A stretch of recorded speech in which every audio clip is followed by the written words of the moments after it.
Assalamualaikum warahmatullahi wabarakatuh. Ini adalah lanjutan dari pertemuan yang pertama yang belum selesai ya, karena biar videonya tidak terlalu panjang ya, ini kita sekat. Jadi kemarin kita sudah membahas ya, atau di video yang pertama kita sudah membahas bahwa mengapa manajer itu harus tahu tentang research ya. Jadi sebagai kesimpulan, kalau kita mengetahui tentang riset, maka kegunaannya para manajer itu dapat memahami ya, kemudian dapat menemukan dan mengatasi problem-problem sebelum menjadi serius ya. Jadi dengan kepekaan ya, karena pengetahuan yang dimiliki oleh seorang manajer itu tentang riset, maka dia akan mengetahui ya masalah-masalah yang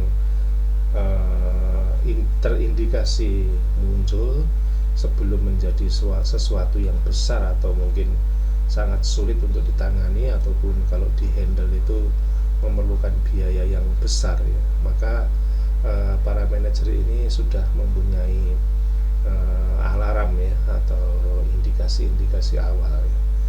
Nah, selain itu juga seorang manajer juga dapat menjadi pembaca ataupun konsumen yang baik ya terhadap produk-produk penelitian ya, yang mana informasi yang bagus, mana yang terbagus, dan mana yang kurang ya, sehingga pemilihan untuk bahan pengambilan keputusan itu dapat lebih baik ya. Nah, untuk selanjutnya, bahwa ini juga merupakan satu rangkuman ya, bahwa mengidentifikasi dan memecahkan problem kecil dalam setting kerja ya, itu juga bagian dari keuntungan kalau seorang manajer itu memiliki pengetahuan yang cukup terhadap riset ya. Nah, kemudian yang kedua, ini juga sama dengan yang saya sebutkan di slide sebelumnya ini, yang di bawah ini ya, yang di bawah ini. Nah, kemudian faktor-faktor yang lain nanti silahkan dibaca di dalam modul ya. Sebagian juga sudah kita sebutkan ya, resiko yang diambil menjadi lebih bisa diperhitungkan ya. Kemudian juga kaitannya dengan periset atau konsultan luar ya, yang dihadirkan dalam perusahaan, itu juga kita bisa mengendalikan ataupun sifatnya lebih ke kerjasama ya, untuk mengoptimalkan pekerjaan mereka ya. Nah, ciri-ciri riset ilmiah itu di sini ada 8 ya, ada 8. Yang pertama itu dimulai dari purposivitas ya. Jadi nanti di dalam modul silahkan nanti dicek, yang dimaksud dengan purposivitas adalah memiliki kejelasan tujuan ya, kejelasan tujuan ya, ataupun masalah itu disebutkan secara jelas ya. Kemudian yang berikutnya adalah testability, dapat diuji ya, atau dapat diukur ya, bagaimana jawaban-jawaban nanti akan diperoleh ya, ditimbang ya, kemudian dilakukan suatu perhitungan untuk mendapatkan hasil yang meyakinkan. Kemudian dari hasil tersebut itu harus mengandung precision and confidence ya, atau presisi dan keyakinan ya, di mana metode-metode tertentu ya, sekarang ini sudah banyak sekali alat-alat bantu yang dapat meningkatkan presisi, dan kalau dia presisi atau ketepatannya itu tinggi, maka keyakinan terhadap hasil penelitian yang diperoleh itu menjadi banyak orang percaya ya. Kemudian generalized ability, yaitu kemampuan untuk mengeneralisasi hasil, ini juga sangat penting dilakukan di dalam riset ilmiah ya. Kalau hasil penelitian itu hanya bisa diaplikasikan ataupun diterapkan pada satu daerah yang sangat kecil ya, tentu saja akan lebih baik jika hasil penelitian itu bisa diterapkan di daerah yang lebih luas ya, atau yang lebih besar ya, atau sifat umumnya itu menjadi sangat luas ya, jika dibandingkan hanya satu kasus yang hanya tepat di tempat tertentu saja, itu kurang baik ya. Jadi yang dimaksud generalizability itu kemampuan mengeneralisasi itu seperti itu. Nah, kemudian yang berikutnya adalah rigor ya, atau kaku ya. Jadi lawannya rigor adalah fleksibel ya. Jadi kaku di sini dimaksudkan bahwa suatu penelitian yang ilmiah itu memang banyak aturan ya, sehingga membatasi gerak yang semaunya ya. Jadi misalnya ukuran sampel itu harus ditentukan dari populasi ya. Kemudian juga literatur itu yang dipilih itu harus yang range yang seperti apa ya. Kemudian sumber-sumber data itu diperoleh dengan cara yang berbeda atau sama. Kalau cara yang berbeda, kita harus melakukan suatu uji di mana perbedaan pengambilan sampel itu tidak akan mempengaruhi pendapat ataupun hasil ya. Nah, itu rigor itu banyak aturan ya. Nah, semakin banyak aturan yang diikuti, maka itu semakin bagus, semakin ilmiah ya. Jadi tidak mudah ya untuk melakukan suatu penelitian yang ilmiah, tetapi kok tidak banyak pantangan yang harus diikuti ya. Nah, seperti itu. Nah, jadi rigor itu adalah aturan-aturan yang ketat yang harus diikuti ya, supaya keilmiahan dari penelitian tersebut lebih terjaga. Nah, kemudian replicability itu adalah dapat diulang ya, artinya meskipun sangat rumit ya, tetapi sebuah penelitian itu harus dijelaskan ya dari awal bagaimana langkah-langkah penelitian itu dilakukan ya.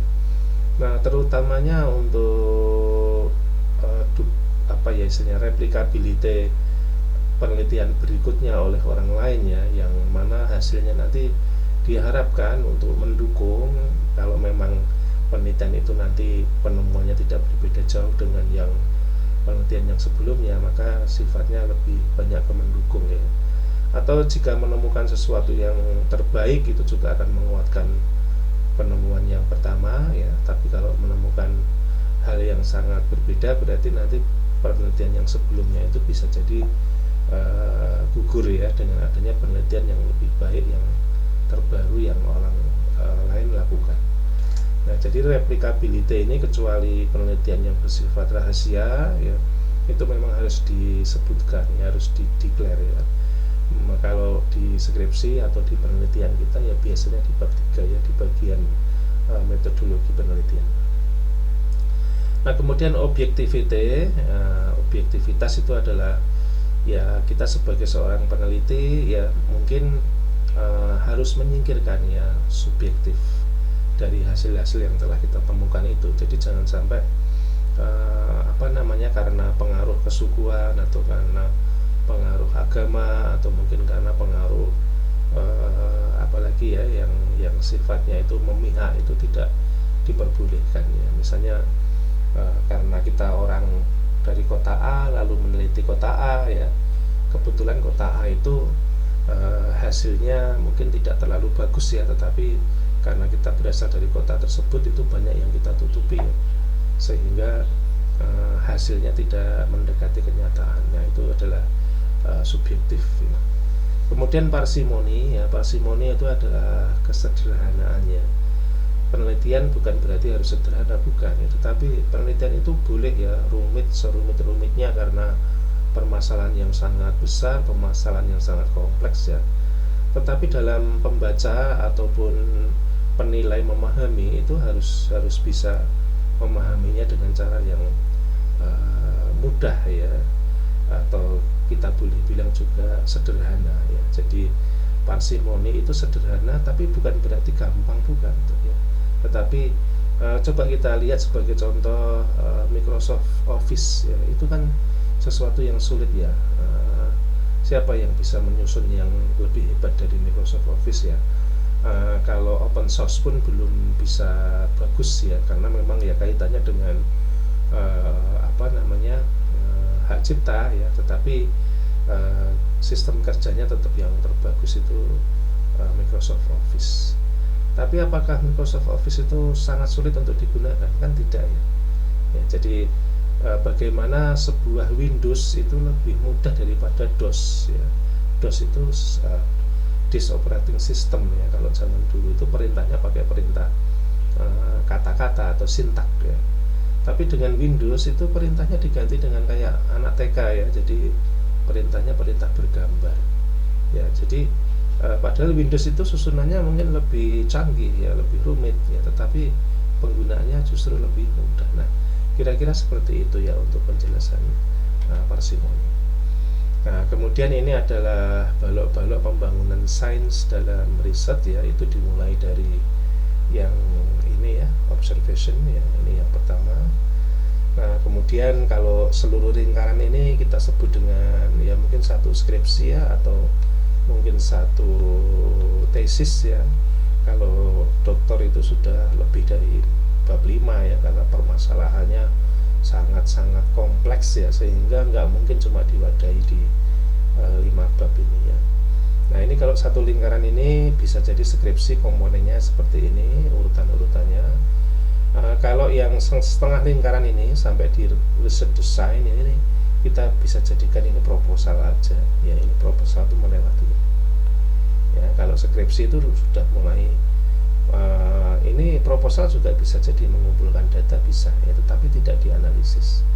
Nah, mulai data collection ini dan data analisis sampai sekian itu bisa jadi ini bab 45 ya. Bab 45. Nah, kalau proposal itu memang endingnya di ACC proposal ya memang harus ada data ya. Jadi data itu sudah masuk. Kalau itu data sekunder ya, kalau datanya primer itu paling tidak proposal di ACC itu ya isinya proposal dan instrumen ya, atau alat pengambilan data. Nah, kita mulai dari observation, di mana observation ini seseorang ya yang mungkin sudah bekerja di lingkungan tertentu ya, atau mungkin mahasiswa yang masih kuliah di perguruan tinggi ya, atau mungkin juga pelajar ya yang masih SMA, itu dia melihat-lihat ya, melakukan observasi. Nah, observasi ini bisa jadi karena dia sudah mencium satu gelagat ya, di mana di situ ada satu permasalahan.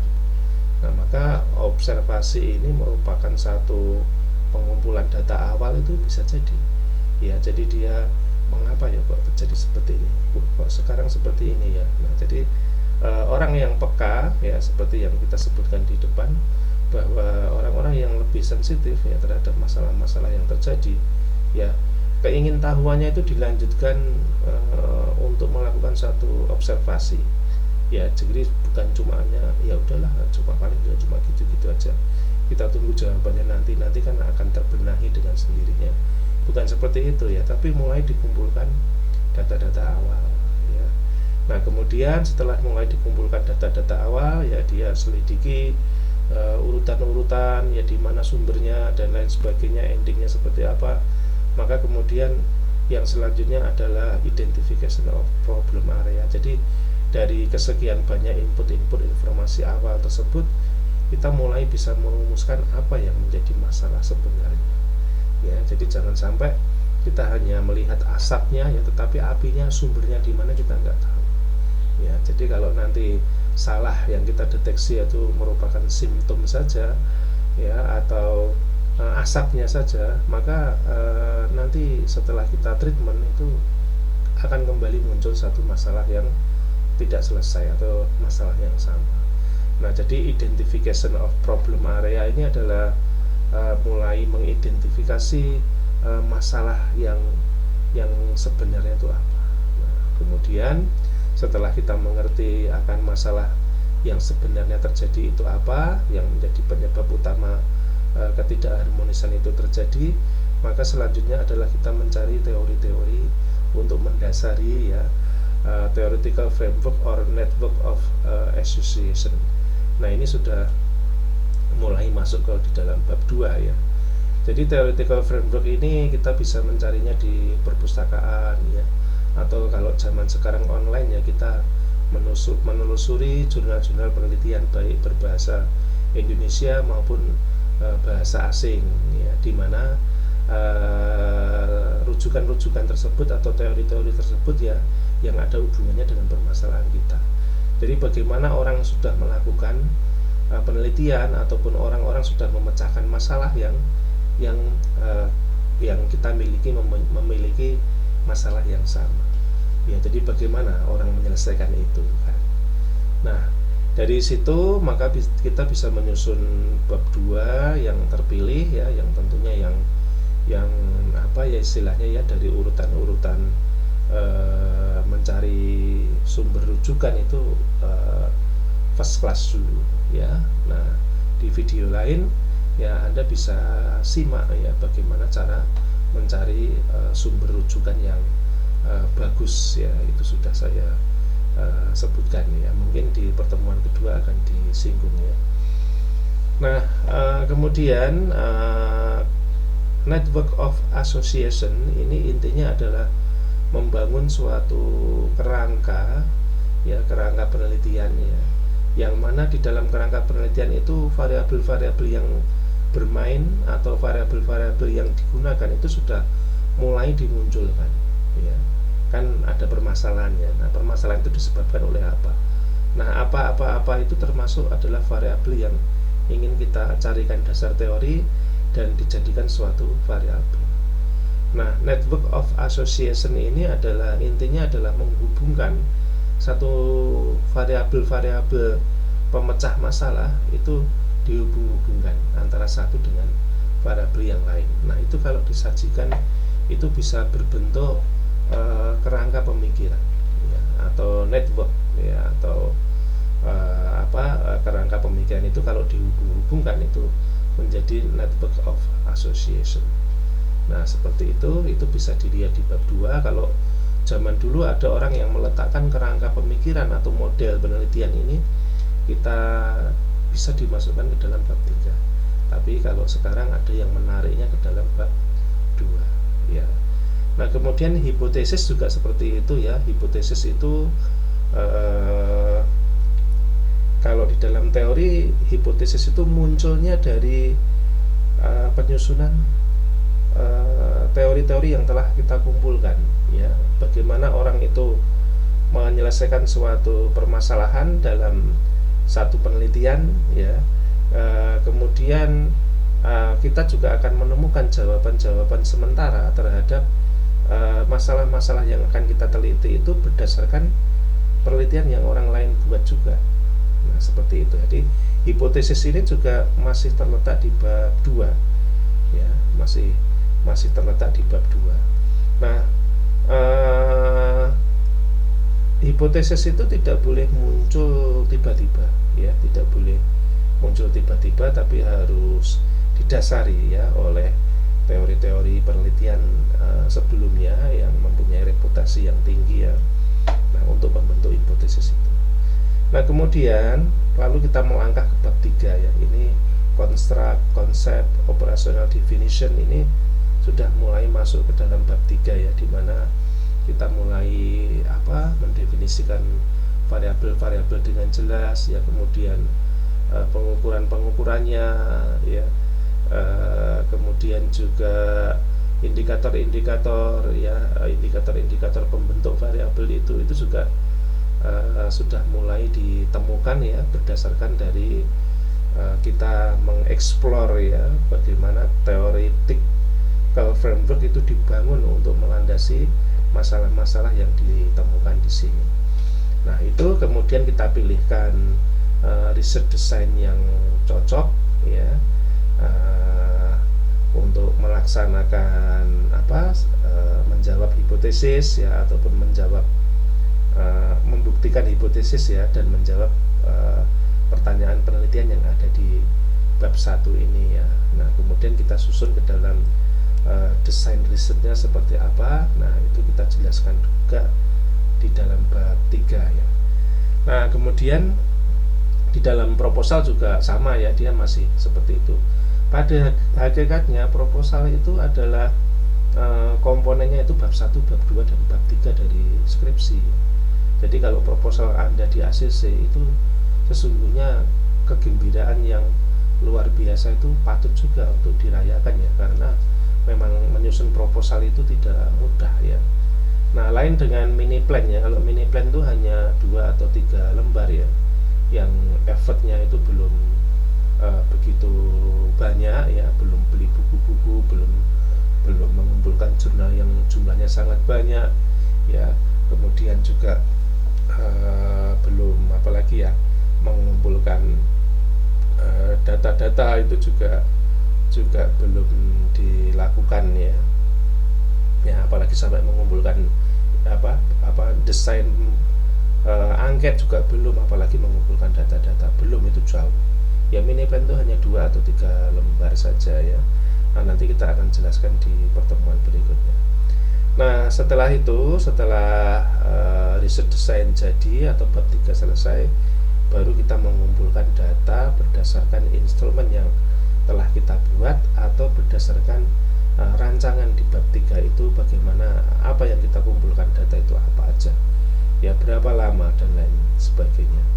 Kemudian kita analisis ya, pilih alat analisis yang tepat ya, kemudian juga pilih alat analisis yang trennya itu tren yang sedang berkembang maju ya, jangan yang sudah mulai menurun ya.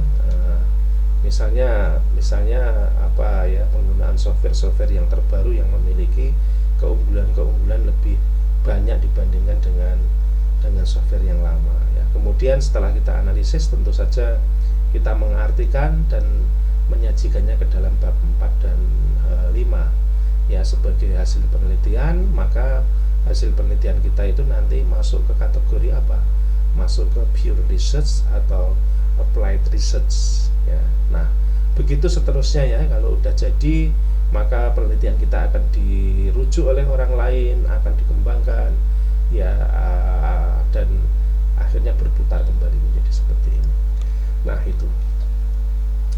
Nah, kemudian untuk pembahasan masalah deduksi ya, ini silahkan nanti dibaca di modul ya. Sangat mudah untuk penjelasannya ya, hampir mirip dengan jalan cerita yang pertama ya. Kalau subbab ini hanya menjelaskan bagaimana hubungan antara manajer dengan periset ya. Periset bisa jadi dari dalam tempat Anda bekerja sendiri, atau mungkin Anda sendiri, atau mungkin tim lain gitu ya, tapi masih dalam satu perusahaan. Tapi ada juga yang periset itu disewa ya, dari luar ya, mungkin untuk menjaga objektivitas, atau mungkin juga untuk adopsi ilmu yang baru ya, itu bisa jadi diambilkan konsultan dari luar ya. Nah, ini adalah kebaikan kalau kita menggunakan periset dari luar ataupun dari dalam ya. Nanti silahkan dibaca sendiri ya. Terutama memang begini ya, kebaikan internal itu juga ada, kekurangan juga ada, sama semua di dalam periset eksternal itu kebaikannya juga ada ya, kekurangannya juga ada ya. Jadi bagaimana cara menyeimbangkan antara keuntungan periset dan keuntungan menggunakan periset di dalam ataupun dari luar ya. Nah, ini tadi yang sudah saya jelaskan ya. Yang jelas kerugian kalau eksternal itu mesti biayanya lebih tinggi ya. Nah, itu pasti seperti itu. Kemudian mungkin waktu lebih lama karena memang order mereka itu jumlahnya banyak, dan mungkin kita seberapa besar kita diperhatikan atau seberapa besar kita prioritaskan itu bergantung dari biaya itu. Nah, beberapa pendekatan dalam penelitian itu juga nanti silahkan dibaca di modul ya. Mungkin hanya beberapa pandangan-pandangan saja yang perlu Anda pahami ya. Nah, yang terpenting adalah ini ya, sebagai penutup dari pertemuan yang pertama ini, some commonly researched area in business. Jadi beberapa bidang ya yang ada di dalam penelitian di bidang bisnis ya, itu bisa kita lihat di sini ya. Ini berdasarkan buku Uma Sekarang yang terbaru ya. Jadi bidang-bidang itu bisa jadi dari bidang SDM ya, misalnya employee, tentang pekerja ya, apa ini perilaku pekerja ya, seperti such as performance, absenteeism and turnover ya. Kemudian employee attitude ya, such as job satisfaction, loyalty and organizational commitment ya. Kemudian ini juga masih dalam rangka SDM ya, sampai di sini supervisory performance, kemudian employee selection, recruitment, training and retention ya. Kemudian ini juga penilaian ya, sistem penilaian kinerja, kemudian dan seterusnya. Ini sampai mana sih? Sampai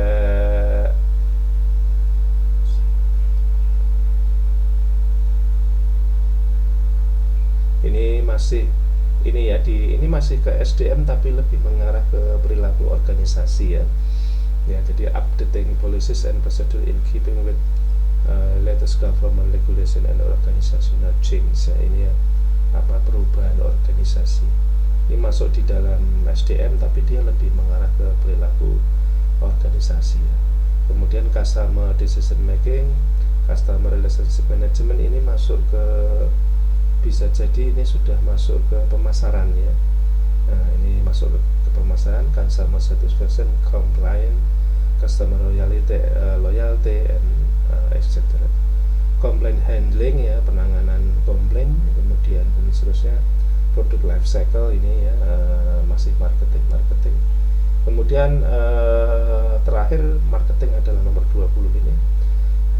Cost of capital, valuation of firm, dividend policies, and investment decision, ini masuk ke manajemen keuangan ya, market efficiency, banking strategies ya, dan seterusnya. Executive compensation, merger and acquisition ya, ini masuk ya, portfolio ya, tuh sampai